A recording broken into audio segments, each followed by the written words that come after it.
नाजरीन, भारत अंदर से कितना टूटा हुआ है, कितना तकसीम है, ये तो दीवार पे लिखी हुई एक हकीकत है।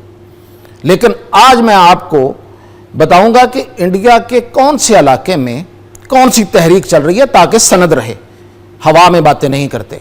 तो सबसे पहले हम चलते हैं, तो ये देखेंगे इंडिया का नक्शा है, ये जम्मू एंड कश्मीर है। जम्मू एंड कश्मीर भारत का हिस्सा नहीं है, इस पर भारत का गैर कानूनी कब्जा है।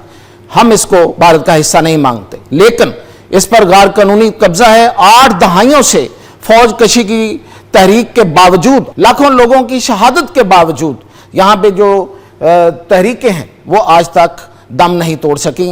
वो हर वक्त एक नया जोश लेकर सामने आती हैं।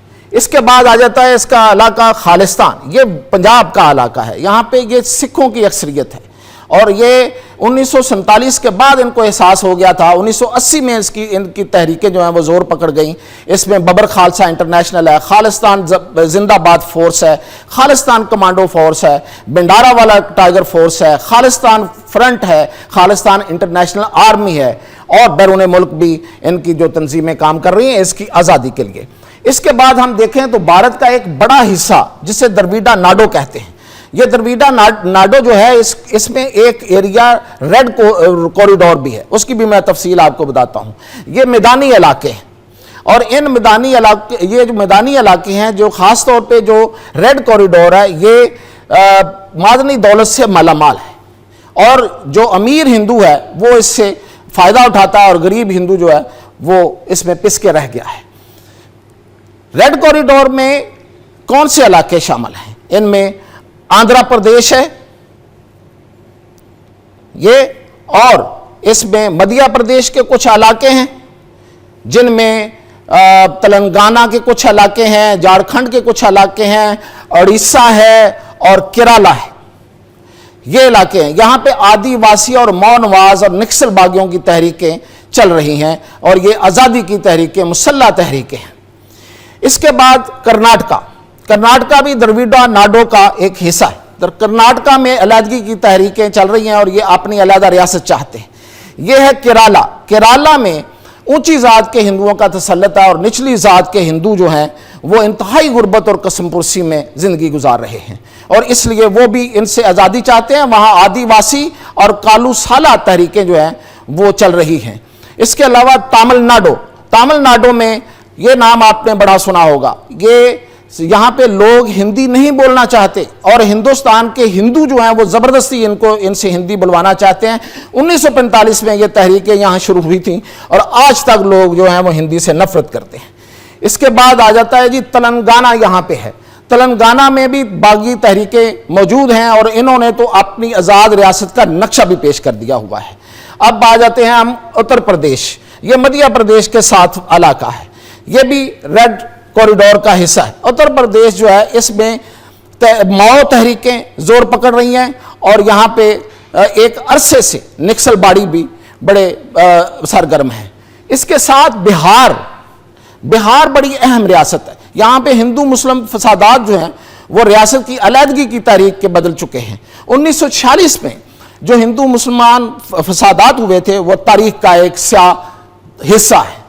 एक और रियासत है, वो रियासत अब आपको मुझे ढूंढने में कोई मुश्किल पेश नहीं आ रही और लेकिन भारत को बहुत मुश्किल है, वो है आसाम। और ये आसाम रियासत जो है ये 7 सिस्टर्स रियासतों का के अंदर शामिल है। ये आसाम में 34 तंजीमें इस वक्त अलहदगी पसंदी की काम कर रही हैं और 162 अजला पे उनका कब्जा है और ये आज़ादी चाहती है। इसके साथ आ जाता है जी अरुणाचल प्रदेश ऊपर। ये अरुणाचल प्रदेश है, इस पे तो चाइना ने अपना कब्जा जो है वो उसका ऐलान कर दिया है, उसको अपने साथ मिलाने का इसका नाम ज्ञान रख दिया है।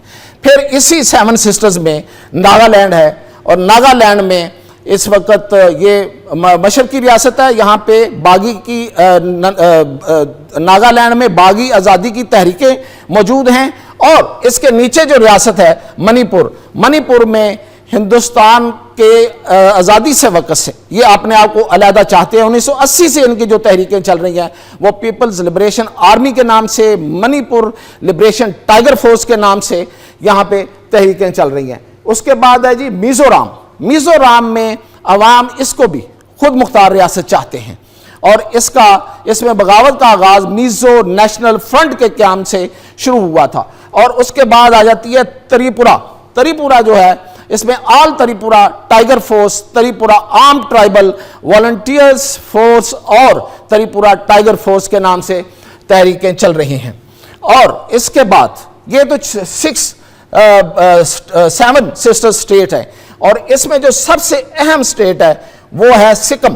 سکم جو ہے یہ اپنے آپ کو بالکل بھارت کا حصہ نہیں سمجھتے، اور اس لیے بھی سکم اور اروناچل پردیش اور اس میں ناگالینڈ، یہ وہ ایریاز ہیں جن کی زبان، کلچر، پہچان چین کے قریب ہے۔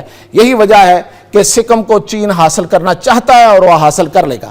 ایک اس میں جو اہم چیز جو بتانے کے بہت لائق ہے وہ یہ ہے کہ ویسٹ بنگال جو اس وقت انڈیا کا حصہ ہے، آپ کو میں نے پہلے بھی بتایا تھا کہ انڈیا جب تقسیم ہوا تھا 1947 میں تو 2 ہی تقسیم ہوئی تھی، ایک پنجاب تقسیم ہوا تھا اور دوسرا بنگال تقسیم ہوا تھا، اور بنگالی اب اپنا ایک دوسرے کے ساتھ مل کے بنگلہ دیش اور ویسٹ بنگال جو ہے وہ گریٹر بنگال بنانا چاہتے ہیں۔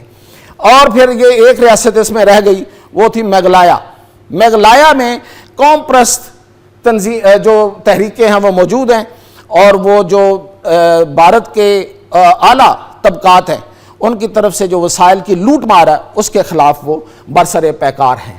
اور یہ پورا بھارت، یہ تو میں نے ایک بتا دیا، پورا بھارت جو ہے وہ ہندو مسلم تقسیم، ہندو عیسائی تقسیم، ذات پات کی تقسیم اور جو طبقاتی تقسیم ہے اس میں بری طرح تقسیم ہے۔